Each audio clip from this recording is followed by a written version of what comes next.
ফ্যাশনের দুনিয়ায় প্রতিনিয়ত বদলাচ্ছে ট্রেন্ড, তবে সেই ট্রেন্ডের ভিড়ে আজ নতুন করে জায়গা করে নিচ্ছে খাদি।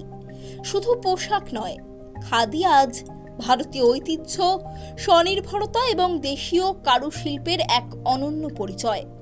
সেই ভাবনাকেই সামনে রেখে কলকাতার রাজা এসসি মল্লিক রোডে যাত্রা শুরু করল সাই খাদির নতুন উদ্যোগ দ্য অরা গ্যালারি।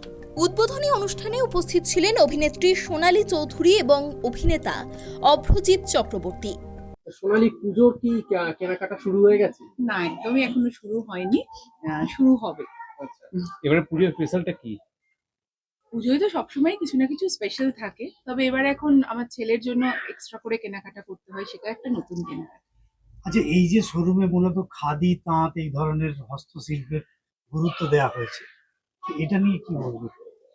এটা তো আমাদের দেশের জিনিস, তো দেশের শাড়ি পরতে তো, এবং সবসময় আমাদের গ্রীষ্মপ্রধান দেশ, এবং সেখানে খাদির শাড়ি বা সুতির শাড়ি বা যে কোনো ধরনের হ্যান্ডলুম, সেটা সবসময় আমাদের জন্য, মানে আমরা যারা শাড়ি পরি, আমি শাড়ি পরতে খুবই ভালোবাসি, সেটা খুব ওয়েদার ফ্রেন্ডলিও হয়, সেজন্য আমি সবসময় হ্যান্ডলুম পরি এবং পরতে খুব ভালো লাগে।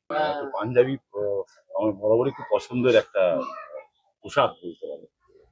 আর সেটা যদি তাঁত বা খাদির হয়, সেক্ষেত্রে আরো আলাদা করে একটা আমার নিজের মানে আমি আকর্ষিত হয়ে যাই। সামনে পুজো, আসলে কেনাকাটার বিষয়টা ঠিক আমি অতটা করি না, কেনাকাটা করার জন্য হেল্প করি আমার স্ত্রীকে। এই গ্যালারি শুধুমাত্র একটি পোশাকের দোকান নয়, এটি ভারতীয় সংস্কৃতি, ঐতিহ্য এবং কারুশিল্পের প্রতি এক আন্তরিক শ্রদ্ধাঞ্জলি।